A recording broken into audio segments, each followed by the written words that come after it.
말씀을 전하겠습니다. 이 사장과 경비원의 이야기입니다. 어떤 사장이 중요한 미팅이 있어서 공항으로 갑니다.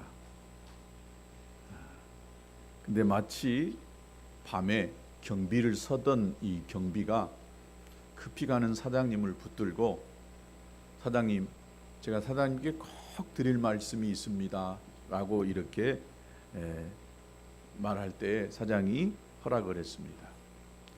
사장님, 제가 밤에 잠을 자다가 꿈을 꿨는데 그 꿈이 아무래도 좋지 않습니다. 비행기가 추락하는 꿈을 꾸었습니다. 사장님이 지금 비행기 타러 가시는데 좀 찜찜해서 그러는데 다음 비행기를 타시면 어떨까요? 그렇게 경비원이 이야기합니다. 그 말을 들은 사장님이 도저히 그 말이 걸려서 정해진 그 비행기를 탈 수가 없었습니다. 그리고는 다음 비행기를 타고 그 약속 장소에 가게 됩니다. 나중에 뉴스를 보니까 그 사장이 타려고 했던 그 비행기가 그만 추락하고 말았습니다.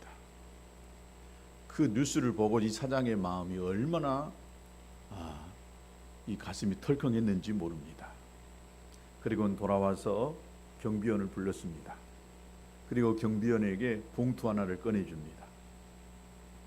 1억 원이 담긴 봉투 하나를 꺼내주면서 이 1억 원은 내 목숨을 살려준 것이니까 감사하여 드리는 것입니다 라고 그렇게 이야기합니다. 그리고 이 사장은 그날로 이 경비원을 해고시킵니다. 1억 원은 내 목숨을 살려준 감사한 것이고, 해고한 것은 경비원이 밤에 잠을 안 자고 근무해야 되는데 잠을 잤기 때문에 당신을 해고합니다. 그리고 해고했다는 것입니다. 여러분, 업적보다 중요한 것은 자기 자리를 지키는 것입니다. 아멘.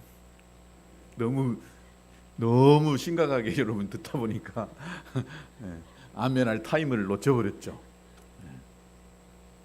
여러분, 무화과 나무 요즘 많이 열리는데 이 무화과 나무라는 것이요, 그렇게 키우기가 어렵지 않은 것 같아요. 이 무화과 나무, 이 새순에서 열매가 난다고 그러는데, 무화과 나무는 그냥 잘 자라요, 가지가. 그래서 이 무화과 나무에 잘 붙어 있기만 하면은 보니까 열매가 맺히는 것 같아요. 가지가 그 나무에 딱 붙어 있기만 하면은 저절로 열매가 맺히게 됩니다. 근데 이 나무에서 떨어지는 그 순간에 이 무화과 나무 가지는 아궁이 불 속으로 들어가고 맙니다. 여러분, 그렇습니다. 있어야 할 자리에 있었느냐, 그 자리에 없었느냐가 인생의 운명을 결정하는 아주 중요한 타이밍이 있을 수 있는 것입니다. 여러분, 축구, 야구, 농구 팀을 이루어서 하는 이 경기에는 그 사람이 맡고 있는 이 포지션이 굉장히 중요합니다. 공격수는 공격하는 자리에 그 위치에 잘 서 있어야 되고, 수비수는 그 수비하는 그 자리에 잘 자기 자리를 지켜야 전체 팀워크를 이루어서 그 경기에 승리할 수가 있습니다. 수비수인데 내가 공격하고 싶다고 계속해서 공격을 하다 보면은 결국 우리 팀이 실점하고 맙니다. 팀을 이루었을 때 자기 자리를 잘 지키는 것 너무 중요한 줄로 믿습니다. 여러분, 커다란 이 비단잉어, 이 비단잉어가 맑은 연목 속에 이렇게 막 다니면은요, 그 비단잉어가 그렇게 예뻐요. 근데 그렇게 예쁜 비단잉어가 여러분의 침대 위에 덜렁언이 딱 거기서 자빠져 있다고 생각해 보세요. 그 비단 잉어는 아름다운 것이 아니라 혐오스러워요. 징그러워요. 왜 그랬냐? 그 물고기의 본질이 변했기 때문이 아니라 비단 잉어가 있어야 될 그 장소가 지금 연못인데 침대 위에 적합하지 않는 장소에 있기 때문에 그 아름다운 비단 잉어가 혐오스럽게 되는 것입니다. 여러분, 논밭에는 반드시 흙이 꼭 필요합니다. 그래도 이 논의 밭의 흙은, 좋은 흙은 너무 중요하지요. 그런데 이 흙덩어리가 여러분 안방에 돌아다닌다고 생각해 보세요. 그 흙덩어리는 정말 더러운 것이 되고 말 것입니다. 흙은 논이나 밭에 있어야 될 자리에 있을 때에 그 흙이 제 기능을 다할 수 있게 되고 소중한 것이 되는 것입니다. 여러분, 우리 모두에게는 자기 자리가 있습니다. 자기 자리. 그리고 그것은 우리 임의대로 버리고 떠날 수가 없습니다. 가정에서 아버지로서 자리가 있고, 또 어머니로서의 자리가 있고, 또 자녀로서의 자리가 있습니다. 우리가 사회생활할 때, 직장생활할 때도 그 직장생활할 때 다 자기 자리가 있지요. 그런데 이 모든 사람들이 그 자리에서 그 자리의 역할을 충실하게 해낼 때에 참 좋은, 또 일하기 좋은 자리, 이 직장이 됩니다. 교회도 마찬가지입니다. 여러 성도들이 모여 있는데 다 자기 자리가 있습니다. 목사는 목사의 자리가 있어요. 권사도 권사의 자리가 있고, 집사도 집사의 자리가 있습니다. 그 자리를 잘 지킬 때에 교회가 교회다운 모습을 유지할 수가 있고 건강한 교회가 되는 줄로 믿습니다. 하나님이 주신 자기 자리를 지키는 것은 여러분 하나님의 백성의 본분이고 본질입니다. 가정에서 내 자리를 지키는 것, 직장에서 내 자리를 지키는 것은 일을 잘하는 것보다도 더 중요한 줄로 믿습니다. 그런데 우리가 인간적인 생각만 가지고 그 자리를 떠나는 일은 여러분 하나님께 대한 불신앙이요, 또 불순종이요, 불성실한 태도다라고 이렇게 말할 수가 있습니다. 여러분 디모데후서 4장 10절에 보면 자기 자리를 지키지 아니하고 떠나간 사람의 이름이 나옵니다. 그 사람의 이름이 데마라고 하는 사람입니다. 그에 대해서 사도 바울이 이렇게 이야기했습니다. 데마는 이 세상을 사랑하여 나를 버리고 데살로니가로 갔다라고 했습니다. 데마가 세상을 너무 사랑하다 보니까 바울을 버리고 데살로니가로 떠나가 버렸다는 것입니다. 데마가 사도 바울을 떠난 것은 자기가 지켜야 할 자리를 떠난 것이었으며, 그는 사도 바울에게서 떠난 것이 아니라 하나님을 떠난 것이 되고 말았습니다. 그러면 데마는 왜 사도 바울을 떠났습니까? 떠나야 하는 이유가 뭐였을까? 바울과 함께 있다 보면은 고난 당할 것이 뻔한 사실이었습니다. 그러다 보니까 바울과 함께 있을 수가 없었어요. 바울이 높은 자리에 있거나 돈 많은 사람이 있었다고 한다면 분명 데마는 사도 바울을 떠나지 않았을 것입니다. 근데 바울이 별로 사람들이 알아주지 않는 그런 현재의 위치에 놓여 있었습니다. 감옥에 들어가 있었습니다. 그러다 보니까 데마는 사도 바울을 함께 할 수가 없었고 사도 바울을 떠났던 것을 볼 수가 있습니다. 여러분, 하나님께서는 우리에게 각자가 지켜야 될 그 자리를 다 허락해 주셨다라고 믿습니다. 그런데 우리가 끝까지 그 자리를 지키면서 그 자리에서 충성하고 순종할 때에 결국 마침내 그에게 주어진 것은 하나님의 인정이고, 또 하나님이 그에게 주신 축복이고, 또 그가 영광스러운 삶을 살게 될 줄로 믿습니다. 사랑하는 여러분, 인간적인 생각과 육신의 눈으로 보기에 더 좋은 것을 찾아 돌아다니는 인생이 되지 마시고 오늘 하나님께서 머물라고 그 자리를 지키려고 주신 그 자리 분명하게 깨닫고 그 자리를 잘 지킬 수 있게 되기를 주님의 이름으로 축복합니다. 그 자리에만 앉아 있는 것 못지 아니하게 믿음으로 인내로 그 자리를 잘 가꾸어 나갈 수 있게 되기를 축복합니다. 그리함으로 마침내 우리가 서 있는 그 자리를 젖과 꿀이 흐르는 땅으로 변화시켜 나가는 저와 여러분 되시기를 주님의 이름으로 축복합니다. 우리가 읽은 이 성경의 본문은 우리가 너무나 잘 아는 이 탕자의 비유의 말씀입니다. 어떤 부잣집에 두 아들이 있었습니다. 그 중에 이 둘째 아들이 아버지에게 자꾸 자기가 장차 받아야 될 유산을 미리 좀 달라고 그렇게 하소연을 하고 있습니다.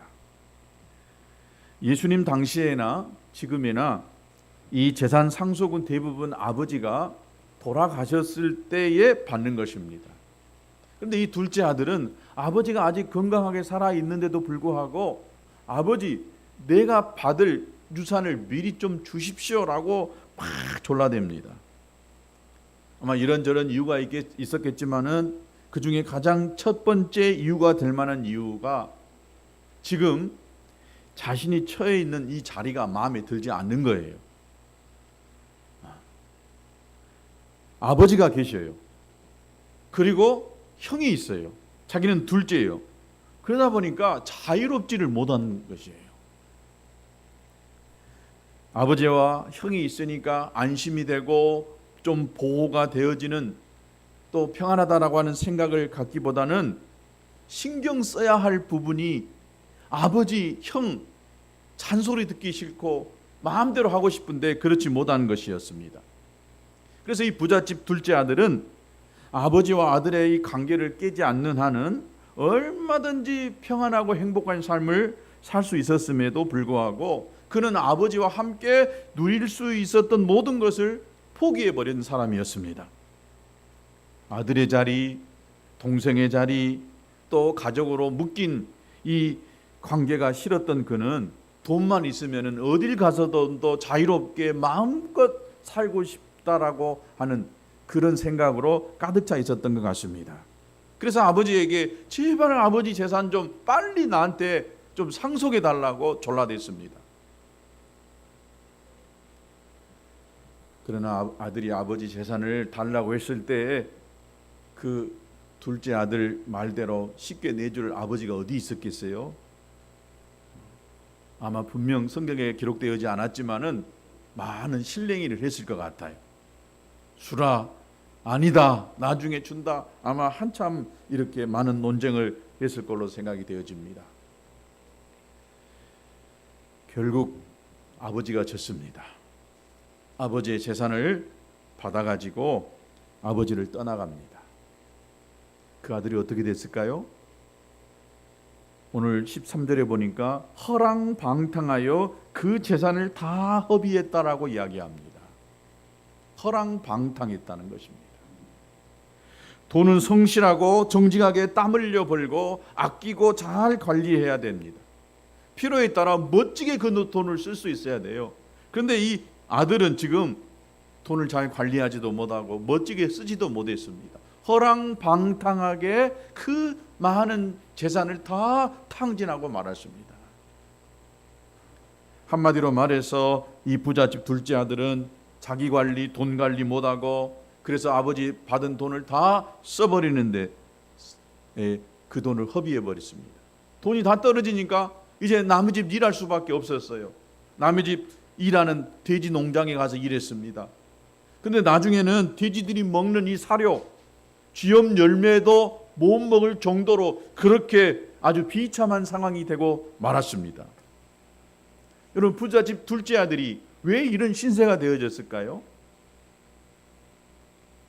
얽매이는 것이 싫었어요. 아버지 밑에서 형 밑에서 잔소리 듣는 것이 싫었어요.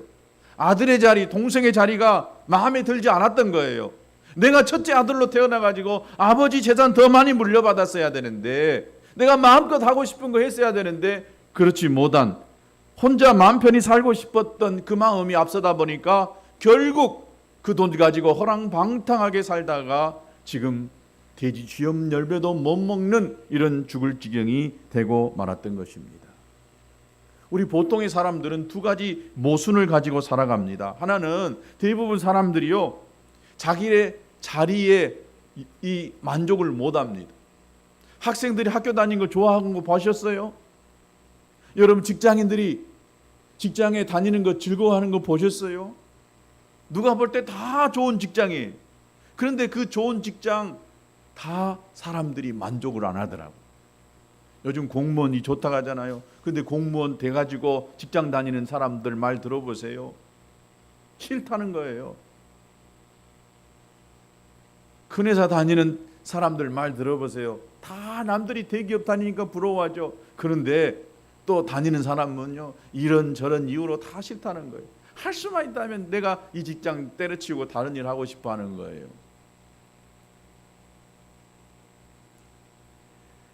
그리고 학교만 안 가보세요. 직장 하루만 안 가보세요. 그냥 자유롭게 활활 날아들 것 같이 이렇게 자유를 느낀다라고 그렇게 이야기합니다.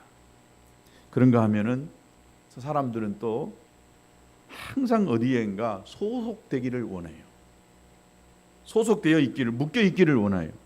그러니까 인간은 자유로워졌을수록 잠시 평안을 느낄 수 있지만은 동시에 거기 혼자라고 하는 생각 때문에 불안해합니다. 자유가 좋아 혼자 산다면 결국 고독이라고 하는 대가를 치루어야만 하는 것입니다. 부잣집 둘째 아들이 아버지 곁을 떠납니다. 아들의 자리를 떠났습니다. 결국 누가 신경 써주고 도와주는 사람 없는 절망감에 빠지고 말았던 것을 볼 수가 있습니다. 그래서 오늘 저는 여러분에게 묻습니다. 여러분의 자리가 만족스러우십니까? 여러분에게 불려지는 그 이름이 감사가 되어집니까? 시어머니, 며느리라고 하는, 누구의 며느리라고 하는, 누구의 사위라고 하는, 누구의 아들이라고 하는 이런 이름이 여러분에게 있어서 만족스럽고 감사가 되는지요?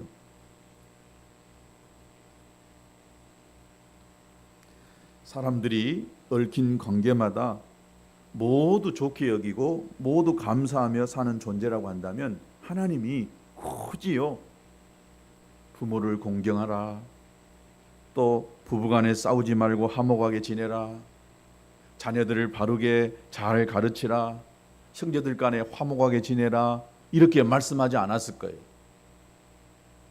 못하니까, 마땅히 해야 될 일인데 못하니까 자식들에게 부모를 공경하라고 이야기했던 것입니다. 형제간에 누구보다도 화목하게 지내야 될 형제들이 화목하지 못하니까, 마음 상하고 틀어져 있으니까 하나님께서 형제간에 화목하라라고 이렇게 말씀한 줄로 믿습니다. 쉽지 않으니까, 부모 공경이 쉽지 않고 형제와 화목하게 평생을 같이 이렇게 살 수 있는 것 쉽지 않다 보니까 하나님께서 말씀으로 권면하고 있는 줄로 믿습니다. 솔직히 우리가 살다 보면 탕자처럼 자기 것 챙겨 떠나고 싶을 때가 있습니다. 부모도 부부도 자식도 그 자리를 벗어나고 싶을 때가 있을 것입니다. 내가 그렇게 사랑하고 나를 낳아준 그런 부모였지만은 어떨 때는 이 부모 빨리 떠나버렸으면 좋겠다, 이런 생각이 들 때도 아마 분명히 있을 줄로 압니다. 그러나 여러분, 과연 그것이 하나님이 원하실까? 하나님이 기뻐하실까? 내 양심에 꺼림이 없는 것일까?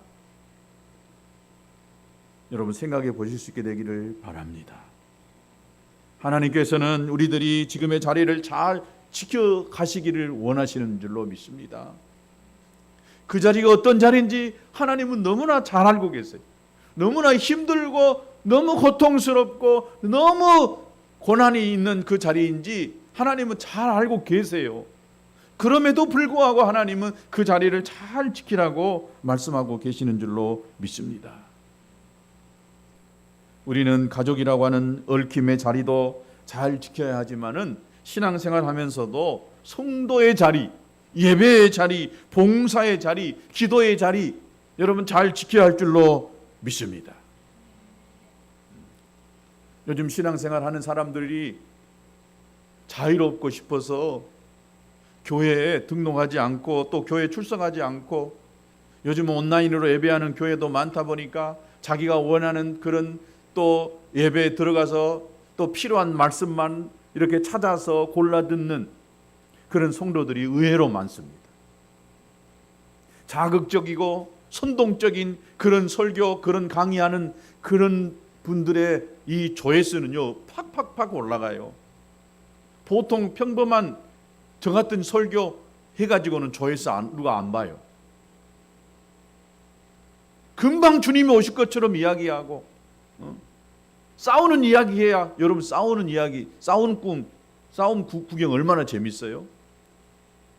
방송에서도요 자꾸 자극적인 이야기를 막 해대야 패널들 이런 사람 저런 사람 데려다가 확 싸우는 이런 이 방송을 해야 사람들이 그걸 쳐다보고 있는 거예요. 이 사회가 지금 어떻게 되고 있는지 잘 모르겠어요. 정말 잘못 가고 있다고 생각합니다. 정치인들이, 방송이, 언론이 자기들의 이익만을 위해서 여론을 선동하고 백성들의 이 눈을 가리고 귀를 가리는 이런 일들이 너무 많아요. 또 유튜브라는 것이 있어가지고 얼마나 사람들을 혼미하게 만드는지 몰라요. 여러분 잘 분별해서 들어야 돼요. 여러분을 말씀으로 먹이는 목사의 우리의 예배의 설교는 여러분 얼마나 듣고 계세요? 그렇지 않고 막 떠돌아다니는 여러분의 영혼을 책임져 줄 수도 없는 그런 사람들의 그런 강의, 그런 메시지는 우리가 쫑구대하고 들으려고 합니다.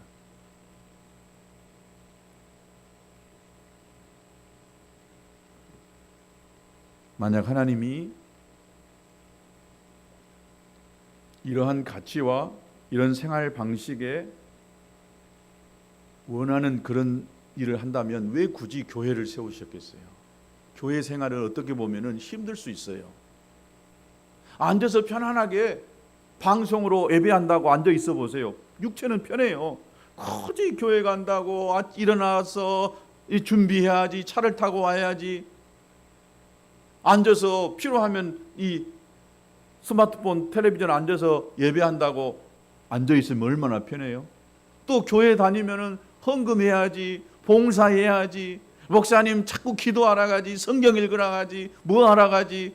그러니까 그 소리 듣기 싫으니까 교회 딱 생활 안 하고 내가 필요할 때마다 필요한 데 가서 예배 드리고 또 방송으로 예배 드리는 척 하려는 이런 사람들이 얼마나 많은지 몰라요.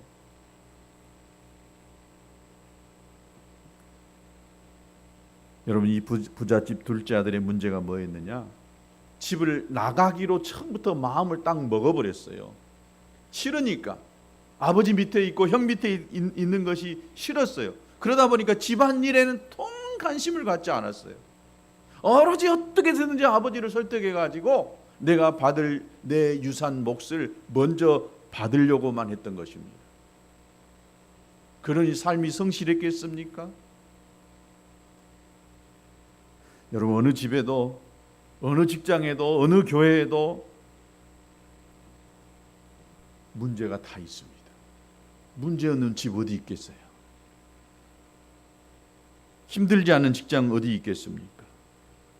교회도 마찬가지입니다. 내 마음에 드는 교회가 어디 있겠어요? 그 문제를 안고 내가 더 사랑하지 못했기에, 더 섬겨주지 못했기에 우리 가정에 내가 더 열심히 일하지 못했기 때문에 내 직장에 이런 문제가 생겼다라고 생각을 해야지, 그저 다른 사람 핑계만 대고 있다라고 한다면 여러분 그 가정은, 그 직장 생활은 여러분 즐거운 직장, 행복한 직장 생활을 할 수가 없습니다. 교회도 마찬가지입니다. 목사님 우리 교회는 왜 이렇게 사람이 없어요? 그 소리 들을 때마다 제가 가슴이 철렁철렁해요. 교회에 사람이 없어서 제일 힘든 사람이 누구예요? 목사입니다. 누구는 왜 안 보여요? 안 보이는 이 성도 생각할 때 목사의 가슴은 찢어지는 거예요. 목사의 잘못으로, 누구 잘못 때문에 안 나온 것처럼 여러분 이야기하면 저는요 피눈물 납니다. 여러분에게 다 제가 설명을 못 드리지만, 말할 수 없지만 이 가슴은 찢어지는 거예요. 나 싫다고, 교회 싫다고 떠나는 사람 여러분 얼마나 가슴이 애린 줄 아세요? 그래도 제가 한 번이라도 어떤 성도가 무엇 때문에 왜 나갔다고 여러분들에게 이야기하던가요? 말할 수 없는 것입니다. 우리 아이들에게도 정말 많은 아이들 속에서 이렇게 잘 교회 생활하는 그런 교회 만들고 싶어 하는 것이 목사의 마음입니다. 짠해요, 미안해요. 제대로 된 주일학교 이 학생들 교육 양육하지 못한 이 마음 생각할 때 찢어집니다.